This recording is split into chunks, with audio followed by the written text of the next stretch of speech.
I mean, this guy could have destroyed his business just by not being clear on where his gaps were, either with creativity or logic.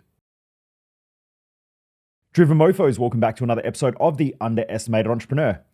Apologies last week. I took a week off the podcast. I know a heap of you sent me messages going, Mojo, where are you? Are you dead? I actually got a couple of messages. Are you still alive?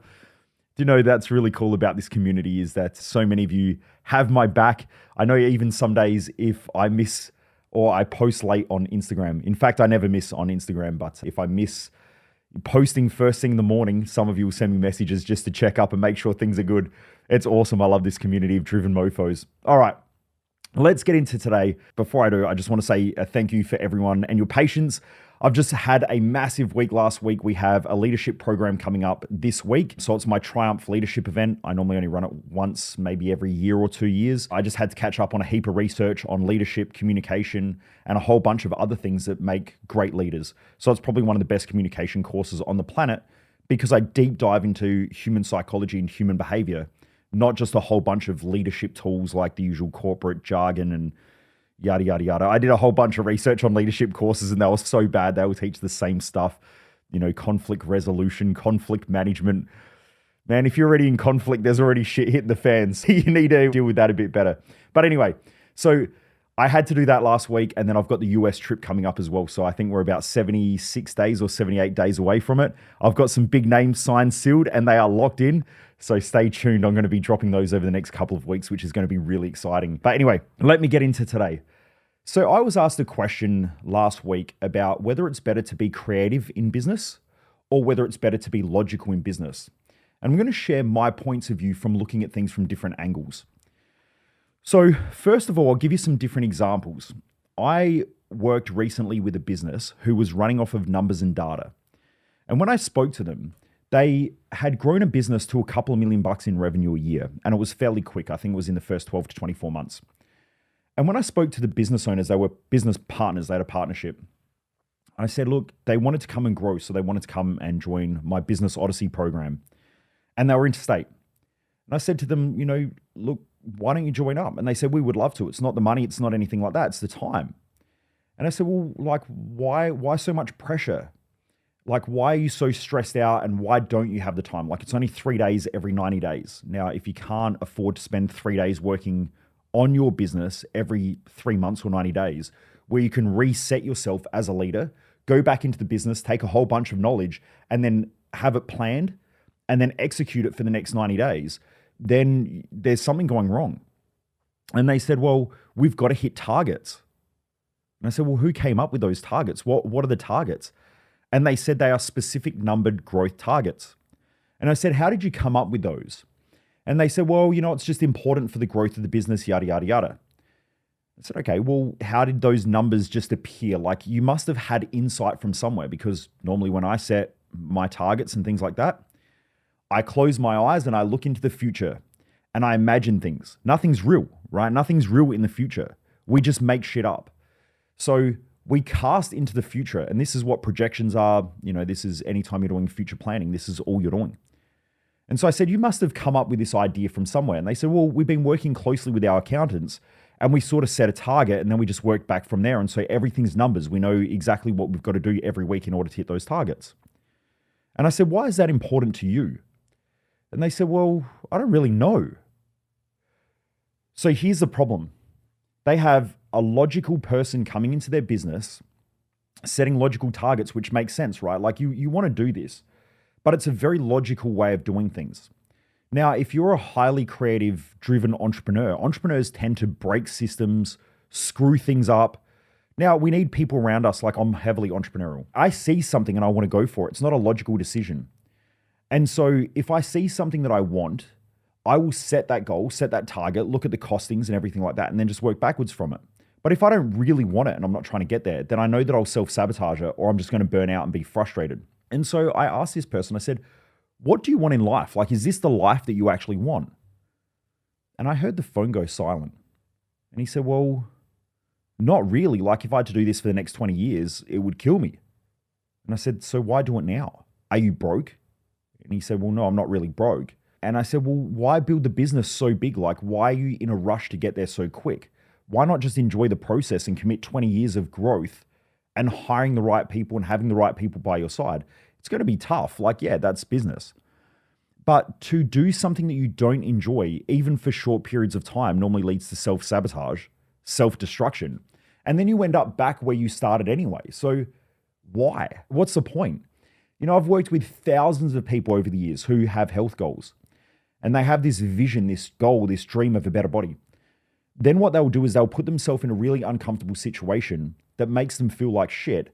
They will work extremely hard over 6, 8, 12, however many weeks. They get the result, and then because the pressure's gone and this pain and this struggle and this sacrifice is gone, they reward themselves. What do they reward themselves with? Normally food. Now, if you get a business owner who grinds and grinds and grinds and grinds and goes through this like challenge and this adversity, and it's tough and it's not something that they really want to do and it's not something that they enjoy, then when they get to the end, they will take the money that they've made and then normally go and blow most of that cash anyway. And they'll blow most of the cash on silly decisions because they're trying to get away from the pain and they feel like they need to reward themselves. So just be really, really, really careful doing that. I used to do that all the time. Now I think if I'm not going to do this for the rest of my life, I'm probably not even going to do it for a short period of time. So if my eating isn't adapting for a period of time that I can enjoy, I'm probably not going to do it long term. And I tried doing this for years where I would cut weight really, really quickly. And then all of a sudden, I'm gaining weight again. And it's because I'm sitting there and I'm smashing all the food that I couldn't eat. Now, if I want a pizza, I just get a pizza. And I just don't eat a shitload of it and overeat or overconsume. So that's something that I learned in my health. But that also applies to business as well. If you're doing things that you're not finding benefits in, even for a short period of time, you'll probably self-destruct, self-sabotage, and you'll blow yourself to bits in some way. Whether it be drugs, whether it be alcohol, whether it be food. It might be a holiday where you go and churn through a bunch of cash, or you switch your phone off and then you get back and staff have destroyed half of your business. What you want to do is you want to find things that, when I say enjoy, I don't mean pleasure, because pleasure leads to pain and pain leads back to pleasure. And that's where most people make the mistake. Most people do things in a state of pain in order to get pleasure, but when they get pleasure, it always leads back to pain anyway. And so it's a vicious cycle. This has been my criticism of the psychology industry for a long period of time and personal development, because you will hear things that people run away from pain and they move towards pleasure. That is true when you are a low-level, unintelligent thinker. When you do what you love, you get both pain and pleasure. So exercising for people who love the gym is both pain and pleasure. If you're a parent and you love your kids are both pain and pleasure, but that's why you love them. If you're in a loving relationship, an intimate relationship, you get both pain and pleasure from your partner, which creates optimum growth. Optimum growth normally happens at a very close proximity to where pain and pleasure meet together. So if you have to go to work today and you've got to grind and struggle and sacrifice, and I hate being here and I hate doing this shit, and you do that, that's pain. Then you'll have some way of escaping. So it might be alcohol, it might be food, it's some reward mechanism that will make you feel better for the struggles that you have. It might be spending, it might be going home buying shit for the house or cars or whatever. The best way to live is to grab those pains and look for pleasures. So I just had to update a manual for my leadership course.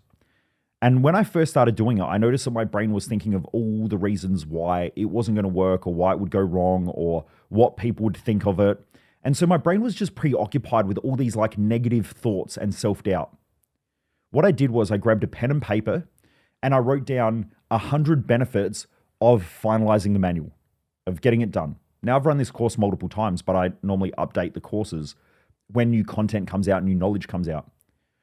So all I had to do was update the manual. It would probably take me 1 or 2 days. But what I found was that when I started doing it, I naturally started to avoid doing the task. And when I started avoiding doing the task, I noticed that when I was doing the task, I felt pain, as in I was getting more stressed out, more frustrated, and I was looking to avoid doing it. By writing down all the benefits, I realized how important it was for my mission, for my vision, for all the things that I talk about in Thrive Time with your success map. So by getting clear on your success map, you can then link the tasks that you do to achieving greater success. Once I did that, my brain went completely calm and I was enthusiastic to do it. So you can take something that you're trying to avoid or something that you perceive pain in, and make it feel as though this thing here is helping me to achieve what I want in life, and therefore it becomes enjoyable. It becomes growth. It becomes a beneficial adversity, not an adversity that sucks that you're trying to get away from. And that's how most people live. That's why they self-sabotage. So anyway, coming back to these young dudes that were building a business, they had been given this goal, or they'd set this goal based on finance and data in order to work really hard to achieve this place that they didn't even know where they were going. Imagine getting in the car and you go for a drive. And as you go for a drive, you ask the person who's driving, where are you going? And they go, I don't know. We're just driving. Well, that's cool. That might be a cruise, right? I love going on cruises with my mates. You just get in the car and you just, I don't know, we'll just go here and you just go for a drive. But imagine doing that for 2 days, 3 days, 5 days, a week, a month, a year. If you start doing that, there's got to become a point, and it's probably pretty quick in the first couple of days, where you go, shit, I start feeling unsafe. I'm not sure where we're going. I'm not sure if we're going to run out of fuel. It's going to become extremely uncomfortable. So what's happened is this business owner has gone, because they're new business owners, they've gone to people that they trust, e.g. an accountant. The accountant said, let's have a look at all your numbers. What's the goal that you want? They've set this goal, which is a numbers-based goal, for no real reason, because it sounds good. So let's say you go, well, I want to grow my business to $20 million. The question is why? Why do you want to grow your business to $20 million? What do you get out of it? Now, my criticism of logical thinking is that is logical, but it doesn't really sink in with human behavior. It doesn't lock in human behavior. And business is 80 to 90% human behavior, 10 to 20% strategy max. Very rarely do you have strategy, or do you have something that's structured, strategic, data, numbers, all of the boring things. Very rarely will you have that without a very heavy impact from human behavior, from people. But most businesses, they go and learn all this shit. Like they go and learn how to systemize their business. And then they go and learn how to read numbers and data. And they think that that's how they have to set up a business. A lot of the greatest businesses aren't built like that. They need to have those people in their business, but it doesn't mean that's how they start, nor is that how they grow. They normally grow through creativity. That's someone who has a why. Simon Sinek has a great video called Start With Why. It's a great little book to read as well. But you need to know why you're doing what you do. Like for me, my life purpose is to help people perform better. Now, my business vision is to build businesses that help people perform better in both life and business. Now, for me, that's my why. I just like helping people to do better in life. And I don't care where they start from rock bottom. Some of you who are listening to this right now, when you first started, you were like out of jail, hitting drugs hard, and you knew that something had to change. Your relationship fell apart, and so you know that you needed to do something different. Your business sucked, and you were working long hours, and you weren't getting anywhere, and you weren't spending time with family. That's some of you. Some of you who listen to this podcast have businesses that are doing a couple $100,000 in revenue a year, and you might be self-employed, or you might have a second employee, maybe a third. And then some people I know who are listening to this podcast have $1 to $200 million businesses, some of you even more. So everyone starts at a different level. I never look at a person and think, wow, they've reached their capacity. When the $100 million person walks into my office, and I had this with a client of mine many years ago, he came to my office and he said, where do you think you can get me? And I said, well, why is $100+ million, why is that your max? And he said, so what do you think? And I said, well, why aren't you pushing for $1 billion? And he said, well, that's a good point. And I said, well, what do you really want to do? Like, why do you want to build something that's that big though? And he said, well, I really want to transform the housing industry.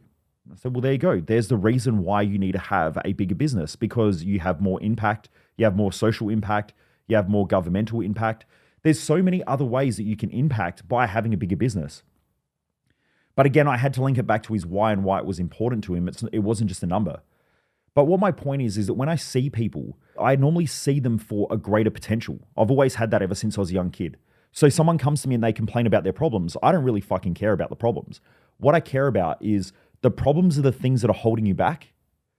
The real question is, what's the goal? Where are you moving towards? And why is it important? Those two things are the things that unlock your own potential. If you know what you want and where you're trying to go in the future, and you know why it's important, not only will you have some form of fulfillment, but you'll have drive. And then if you work backwards and you go, well, what are the barriers? What are the obstacles? And then we just work on the obstacles. And as you keep growing, your confidence will grow. Your courage will grow. And as your confidence and your courage grow, now the vision grows. And so we keep growing towards this greater vision because humans are born to grow. So now with this business owners and this young guy that I was talking with, he had essentially set something that wasn't really important. It didn't really have a why attached. He just thought that the number was important because he didn't know any better. And so the business was being driven by this very logical sequence of growth strategies. But he felt completely unfulfilled, burnt out, tired, stressed, frustrated, and stuck in life.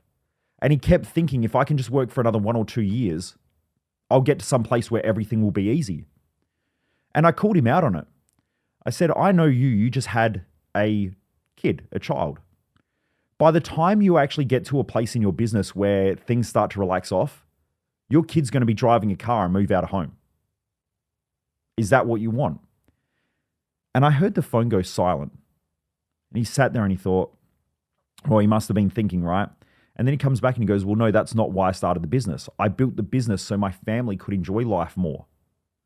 And I said, if that is your why, the business should be based around that. Working 100 hours every week with a newborn child, trying to make a business that's already doing fairly well, but not taking cash out of the business for your own personal use so that you can enjoy it with your family just a little bit. Don't strangle the business, but taking money out of the business so that you can enjoy life while your kids are young or while your child is young and you're a young couple. Doing that is probably going to be really important and create longevity for a long period of time, for 20 or 30 or 40 years running a company. If you don't do that, you're going to work your ass off until that child is 20, 30, 40 years of age, and you're going to be burnt out, tired, frustrated, and you might have a $100 million business. But you've just given up the things that you're telling me are important to you. You know, when I discussed that family was important to him. It's a really bad strategy. And this is why I would suggest always come to somebody like me or have me in the conversation when you're working with illogical people, because you need to know why people do what they do. If you're a business owner and you're burning out and you're frustrated and you're tired and you're not enjoying your lifestyle, your chance of longevity in business and business success is going to be a struggle. Now, if you think about it this way, if you have $1 million a year revenue business, you can keep all of that in the business and you can take out, let's say you take out $60,000 a year as your own personal income at $1 million a year business. If you do that, that's okay, right? You're paying yourself, let's say, a lower wage. That's okay for the growth of the business, providing that's what you want.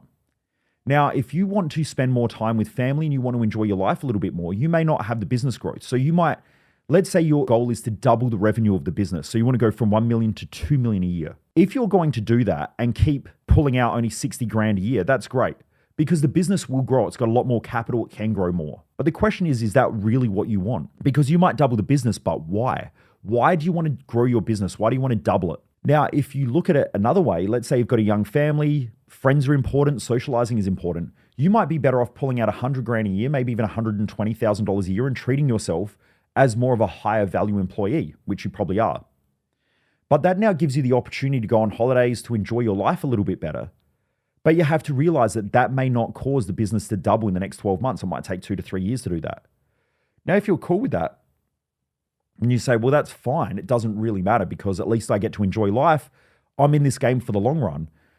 You know, if I can keep growing at 20, even 10%, 10, 20, 30% year after year after year for the next 20 or 30 years, then you're going to be a very rich person. But you have to really decide what you want. And this is where logic can get stuck, is that sometimes the logical answers in business are numbers-based decisions, but they're not normally that intelligent. Okay, and they're not that intelligent because they don't look at the whole picture. They just look at numbers and data. So this is why in your business, if you're running a business, you probably need to have the numbers and the logical people, but you also need the creative people. And the creative people need to challenge the logical people, and the logical people need to challenge the creative people. So I'm more of a creative person. I'm highly entrepreneurial. I see opportunities and I go after them. So I then come back and I talk to people like Jess. I talk to my accountant. I talk to people around me who are more logical. They point out what could go wrong, all of the problems, all of the holes, all of the flaws, all of the issues, all of the things that I haven't thought about. And by doing that, I then go back to the drawing board and I go, well, how do I figure all this stuff out? So the logical people, they go, well, this makes sense. But me as a creative person goes, I love this. I love the enthusiasm behind it. I like the energy and I'm empowered to go and do that. So you don't want to kill the creativity by logic.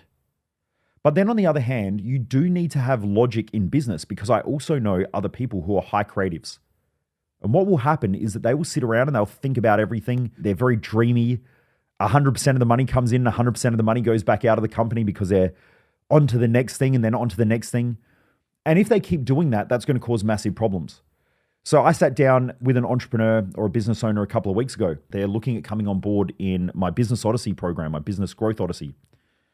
And as I was speaking to them, they're like, oh, I'm trying to grow this business and we're going through all the problems. Then the next second they go, oh, that's my other business. I went, what do you mean other business? And they said, well, I got another couple of businesses. I said, what do you mean another couple of businesses? And they said, well, this one here does this, and then this one here does that, and then this one here does this, and then this one here does this. And I said, how much do each of them make? Oh, well, most of them don't really make a lot of money yet, but they will. And I said, do you know how hard it is to grow one business? One business is an extremely tough feat to grow a business because you're not only growing the money, you have to grow a team. You have to onboard the team. You have to train and develop the team. Then you have to manage the team and lead the team consistently as it grows. And then you have to lead change within the organization. So when I come in and I say, hey guys, we're going to do this thing, most of my team who are certainty driven, who like the safety of getting paid every week, they then freak out. So then I have to do change management. All of these things are part of leadership and management within a company, and that's really, really hard to do. That's why the majority of businesses in Australia have less than 4 staff. With 4 staff, you can essentially just muscle the growth of the business. You just say to someone, go and get this job done, hurry up, get it done. A little bit of money comes in. Most of the money goes back out again, but you're left with a little bit extra than what you would if you were just self-employed. And then people who are self-employed make a little bit more money than if they were employed or an employee. But you have more stress, more frustration, more pressure. Really, going from working for somebody to self-employed to having a small team, all of those 3 things are extremely hard. In fact, self-employment's probably the easiest because you get paid if you just do your work, but you still have to do taxation, you've still got to do accounting, you still might have legal issues, you've still got to deal with customer problems. So it's a pain in the ass, but you make a little bit more money. When you start bringing on more staff, profit margins drop. You're going to have more mistakes. You're going to spend more time training people. You're going to spend more time delegating. All of these things create a bit of a bottleneck in the business. The only way out of it is you've got to grow. And if you grow to a business where you're starting to do at least a couple of $1 million a year in revenue, you can then start to hire better quality people within the organization. And they might come in and have better skills than you, so then they can grow that area themselves. So for me, I'm good at marketing and I'm pretty good at sales. But eventually I want to hire a sales and marketing person who are better than me, who spend all of their time just frothing over sales or frothing over marketing. It's also the reason why I hired my mentor, because he's the chief operating officer of a $1 billion company. So he knows how to build out systems, processes, manage people, hire people, fire people. And so I'm learning a lot of these skills. A lot of them I've already got, but learning them from someone high level helps a shitload. So anyway, my point is, when it comes back to creativity and logic, you need to have logic in the business, because if you're too creative, you'll be too lofty. You'll start multiple projects, you'll start heaps of stuff, you'll start new businesses, and nothing really goes well. You need the logical people and you need the implementers. The implementers just get shit done, but they need the strategy, they need the structure, they need the certainty. You also need the logical people to look at the financials. You need them to help you build out all the financial modeling and the forecasting. But you don't want them to sit there and set your goals with you in the future, because that's a creative process. If you look at a business and a business has 30% growth this year, you should just be able to logically grab that and do it again next year and do it again the year after and do it again the year after. But what happens? Economies change. People change. Customers change. You know, a customer 2 or 3 years ago is completely different to a customer now. If you look at staff, what staff want now is completely different to 5 or 6 years ago. A lot of business owners are coming to me and they're saying, you know, you just can't hire good staff. And I always say to them, maybe it's just because you're shit and inadaptable. If you haven't adapted to the new economy of how people want to work, people, especially in Australia, want a little bit more flexibility. Now they're happy to work. A lot of the ones that I've met want to work hard, but they also need a little bit of flexibility. And that's fine. You can do that providing they deliver certain projects on time or certain outcomes on time. That's fair and reasonable. But you've got to be a little bit adaptable. You've got to train them better. You have to understand them more. These days, especially in Australia and America, a lot of good employees want to be understood. They want to be heard, And they want to know that you understand what drives their behavior, right? Because there's a lot more of these podcasts out there. There's a lot more knowledge out there now. We're in the information age. So they understand a lot more about life. They question everything. So if you say to them, you get to work for the next 50 years and eventually you'll be able to retire, most young people go, fuck that. I don't care about that. I want to hop on a plane now and I want to fly to the US for 2 weeks or 3 weeks in a couple of months. Okay. Now you need to be adaptable if you want those types of employees. That's fine. Not everybody wants that, but a lot of them do. So in order to get that growth, you need to think creatively. You need to think differently. Because if you do what everybody else does in your industry, you're the same as them. If you think like everybody else in your industry, you're the same as them. And if you run off of projections and forecasts with no real understanding of why, then it's going to be very hard to create a good culture, and it's very hard to get enthusiasm, to get energy, and to move people forward. And I can go back to different companies who have done this. If you have a look at Uber, Uber came in with a creative idea, not a logical idea, a creative idea. We're going to disrupt the taxi industry. Because of that, they sold this idea. And I remember when Uber first became big in the US, I couldn't wait for it to come to Australia because the Australian taxi industry was disgusting. I remember getting in cabs to go to the airport with my suitcases, all dressed up nice and everything like that. And I get into a taxi and there was spew all over the floor, all over the door. I was like, oh, get me out of the cab. Sometimes I'd cancel the cab and just reorder another one. It was so bad. And then Uber came along, they cleaned themselves up quite a bit. They had to. And then now Ubers are fucking disgusting most of the time as well. But I remember getting an Uber. You get in the Uber, they give you a lolly, they have a packet of mints that you get, they would give you a bottle of water. They had this high quality of service, which has turned to shit now, which is really disappointing because I was a raving fan of Uber. But it's because they had a creative idea to disrupt an industry and I wanted to be part of that disruption. If you have a look at Apple, they did the same thing. People die for an Apple product. I won't say die, but they will line up for hours to get the Apple products, right? The new iPhone comes out, people line up for hours. Well, they used to. But again, Apple are losing their creativity a little bit. They're just coming up with the same iPhone, just sort of a little bit different. They haven't really done anything amazing. But what you'll find is that these creative solutions are normally what drive human behavior. And human behavior drives businesses, not logic. Logic doesn't drive businesses. Creativity drives businesses. But logic has to be there in order to make sure that businesses run effectively. That's how we need to use creativity and logic. A lot of logical people don't run good businesses. They can copy business models, but they don't create anything innovative. They don't create anything exciting. They don't tend to have a lot of enthusiasm. Their staff are really fucking boring. Their marketing's boring and everything that they do is boring. Hence why banks are banks. If I ask you about a bank and I say, make the sound that you have when you walk into a bank, most people are like, oh, why? Because banks are boring. Don't be boring, right? Go out there, do something creative, but you have to know when to use it and you've got to know how to surround yourself with the right people. So future planning, creativity. Driving people, creativity. Logic is structure. You need structure to manage people. So leadership is more creative, whereas management is more structured.